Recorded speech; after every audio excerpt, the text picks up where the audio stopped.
Apa sih pendidikan inklusi itu? Pendidikan inklusi adalah sistem layanan pendidikan yang memberikan kesempatan kepada semua peserta didik yang memiliki kelainan dan memiliki potensi kecerdasan atau bakat istimewa untuk mengikuti pembelajaran dalam satu lingkungan pendidikan secara bersama-sama dengan peserta didik pada umumnya. Tujuan dari pendidikan inklusi adalah memberikan kesempatan yang seluas-luasnya kepada semua peserta didik yang memiliki kelainan fisik, emosional, mental, dan sosial, atau memiliki potensi kecerdasan atau bakat istimewa untuk memperoleh pendidikan yang bermutu sesuai dengan kebutuhan dan kemampuannya.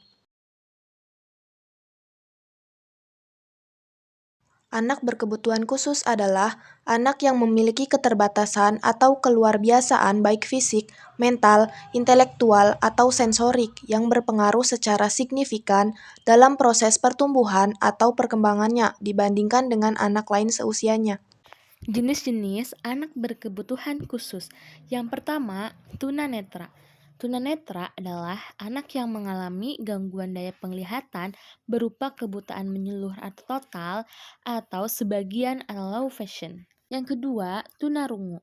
Tunarungu adalah anak yang mengalami gangguan pendengaran baik sebagian maupun menyeluruh dan biasanya memiliki hambatan dalam berbahasa dan berbicara. Yang ketiga, tunagrahita.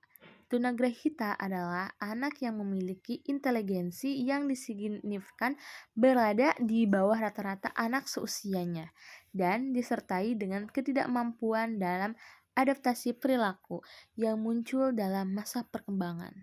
Yang keempat, tunadaksa. Tunadaksa adalah anak yang mengalami gangguan gerak akibat kelumpuhan, tidak lengkap anggota badan, kelainan bentuk dan fungsi tubuh atau anggota gerak. Yang kelima, tunalaras. Tunalaras ini adalah anak yang memiliki masalah atau hambatan dalam mengendalikan emosi dan kontrol sosial, serta berperilaku menyimpang. Yang keenam, Attention Deficit and Hyperactivity Disorder atau ADHD adalah anak yang mengalami gangguan perkembangan yang ditandai dengan sekumpulan masalah berupa gangguan pengendalian diri, masalah perhatian, hiperaktivitas dan impulsivitas yang menyebabkan kesulitan berperilaku, berpikir, dan mengendalikan emosi. Yang ketujuh, anak dengan gangguan spektrum autisme atau Autism Spectrum Disorders atau ASD adalah anak yang mengalami gangguan dalam 3 area dengan tingkatan berbeda-beda, yaitu kemampuan komunikasi dan interaksi sosial, serta pola-pola perilaku yang repetitif dan stereotip. Faktor penyebab ABK. 1. Faktor sebelum kelahiran atau prenatal. Faktor sebelum kelahiran disebabkan oleh keturunan atau gangguan perkembangan anak di dalam kandungan. Misalnya seperti kelainan kromosom, infeksi kehamilan, mengkonsumsi alkohol, keracunan pada kehamilan, dan usia ibu hamil. Yang kedua itu faktor saat melahirkan atau natal. Faktor natal disebabkan oleh kelainan yang terjadi pada saat melahirkan. Misalnya proses melahirkan lama, prematur, dan kekurangan oksigen. Yang ketiga itu adalah faktor setelah melahirkan atau postnatal.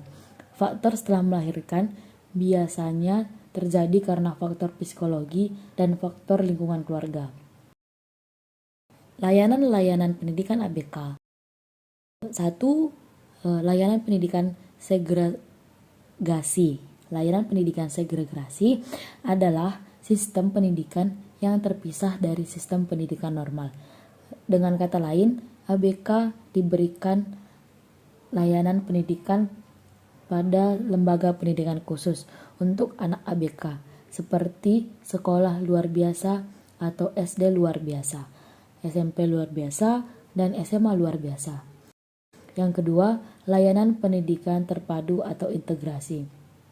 Bentuk layanan pendidikan terpadu atau integrasi adalah sistem pendidikan yang memberikan kesempatan kepada anak berkebutuhan khusus untuk bekerja bersama-sama dengan anak normal dalam satu sekolah.